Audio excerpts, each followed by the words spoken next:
President Biden and Senate Democrats say they'll move quickly to appoint and confirm a successor to retiring Supreme Court Justice Stephen Breyer, which they absolutely must, because if Republicans had their way, they'd almost certainly keep the seat vacant until they could fill it themselves. For more on this, it's time for a closer look. Well, guys, it is not often I get to report good news on this show, but things are finally looking up for Democrats because they'll have a chance to choose a new Supreme Court justice. After 27 years on the Supreme Court, today we learned that Justice Stephen Breyer, who's 83 years old, is retiring. Justice Breyer is one of the 3 remaining liberal justices in the 6th Street Court. I was proud and grateful to be there at the start of this distinguished career in the Supreme Court, and I'm very proud to be here today on his announcement of his retirement. The overall sort of ideological split on the court will not change one iota. It is generally speaking, a 6-3 conservative majority court. That's right, everyone. Liberals get to maintain a 3-6 minority. Woo! Round of tap waters for everyone. Who wants tap? We got tap from the sink. Wally, break out an appropriate number of balloons. Okay. You know what?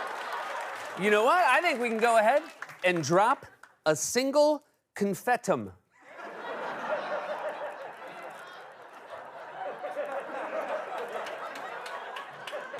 Let's try to keep an eye on it.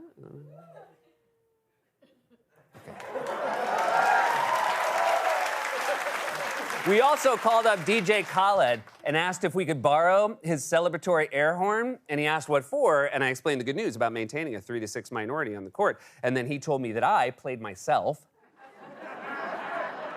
And I said, can I have the air horn or not? And he said, you can have a horn appropriate to the news, so this is what we got.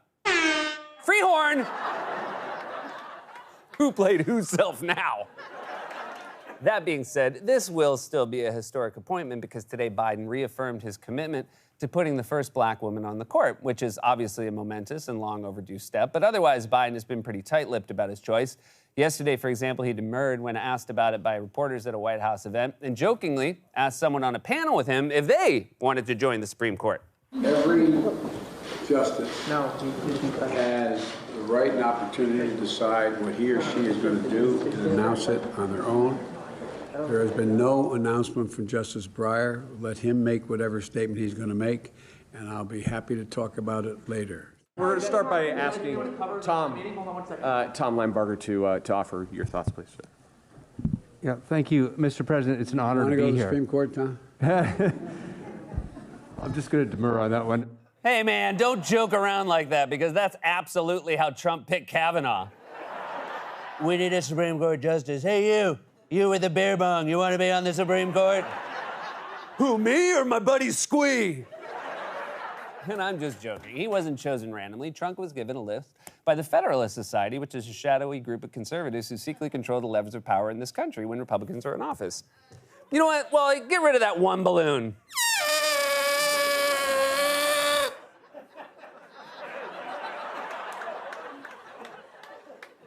Did you strangle it?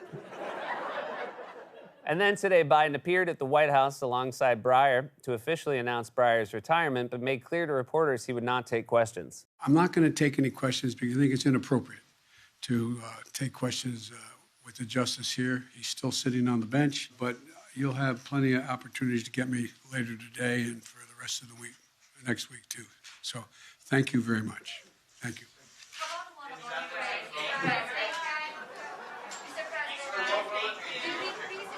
And thank goodness this time President Biden made sure to walk away from the microphone because we all know what happens when he doesn't. You think it plays with the political liability? That's a great asset. More inflation. What a stupid son of a bitch. Here. Here's my question about that. Did he really think no one would hear him? I mean, even if the mic wasn't there, you're still in a room full of people. You're surrounded by reporters. You're on camera. Even if Biden just mouthed the words, I'm pretty sure we could have read his lips. Like, watch my mouth.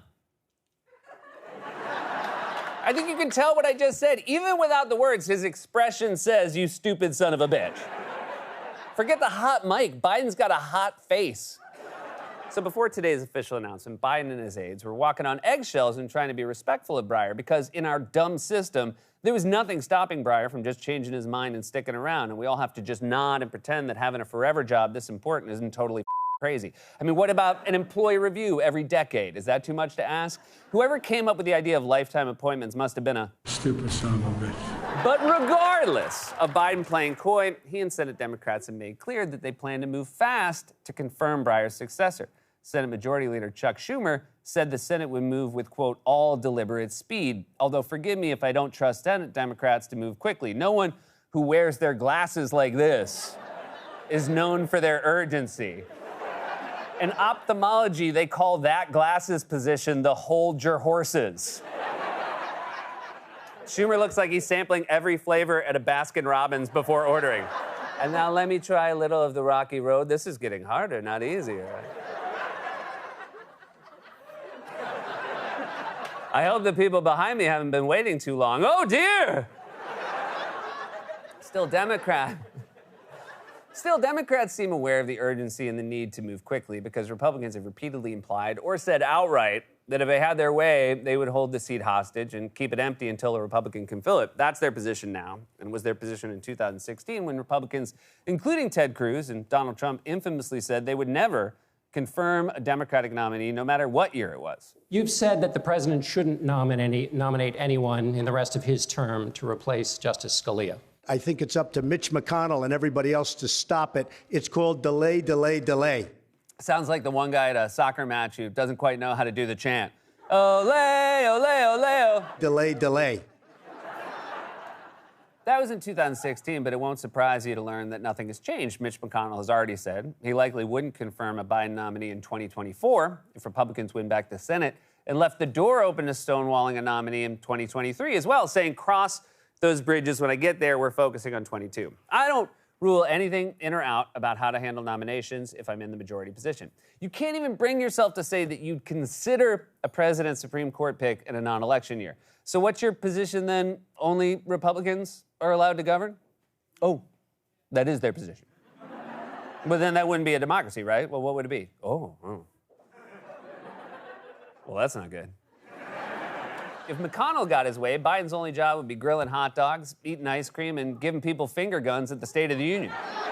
And that right there is the difference between being vice president and being president. Vice president, it's like riding shotgun on a road trip, just messing with the radio, winking at the girls in other cars, doing that hand thing with the wind. But now that he's the one driving, he's all, everybody shut up! Trying to concentrate. Can I get over there? Our exit's coming up. Several GOP senators went even further than McConnell, telling CNN they would oppose any Biden nominee, no matter what year it is. Iowa Senator Chuck Grassley, the ranking Republican on the Judiciary Committee, even went so far as to make up another totally non-existent rule, telling CNN, you know what the rule is on that. You go back to 1886, and ever since then, when the Senate's been of one party and the president's been of another party, you didn't confirm. First of all, don't tell us to go back to 1886 just because you go back to 1886. I'm not saying Grassley's old, but his first campaign was for president of Pangea. Only I can keep us together. Second, there's no such rule. As CNN noted, the then Democratic majority Senate voted to confirm President Ronald Reagan's nomination of Anthony Kennedy in 1988 and President George H.W. Bush's nomination of David Souter in 1990 and Clarence Thomas in 1991, all while Grassley was in the Senate. Do you think we can't just look this stuff up, or have you just not heard about Google and think we have to go to the library to find it? Have fun going through microfiche, you losers. And that's not a joke about Chuck Grassley being too old to know about Google. That's a joke about Grassley being bad at technology. Like the time he tweeted, out of nowhere, with no additional context, I assumed dear dead because it was night and no carcass.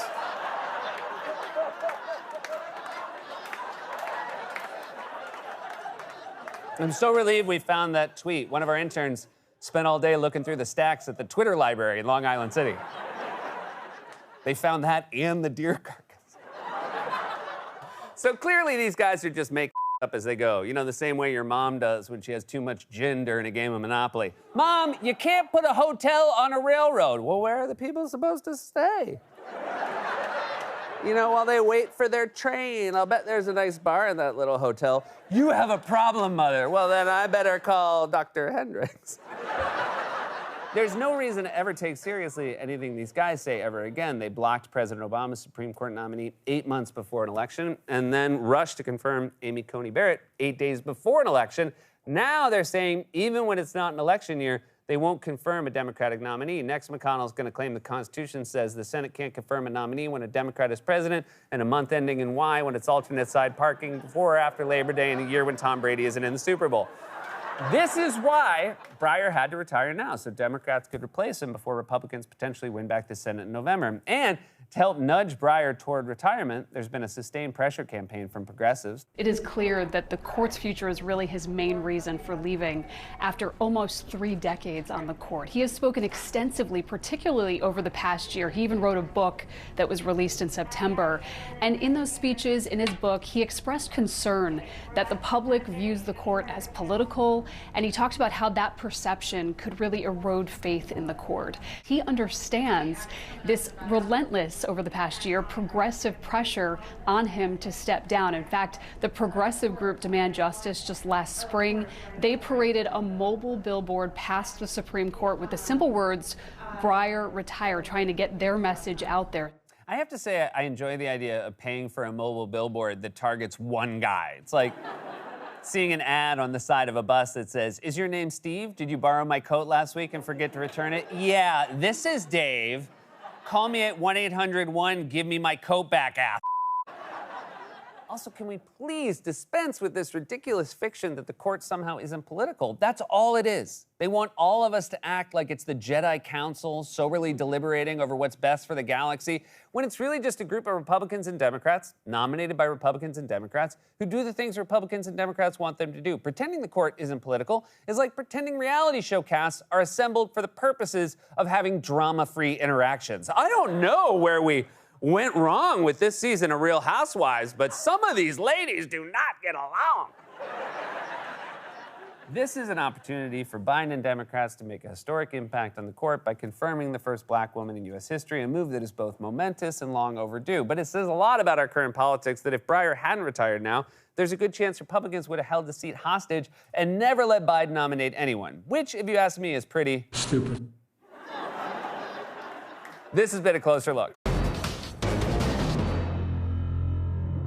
God's Love We Deliver cooks and brings over 2 million meals a year to men, women, and children living with HIV/AIDS, cancer, and other serious illnesses, and they need your help now more than ever. If you're watching this online, you can hit the donate button. Stay safe, get vaccinated. We love you.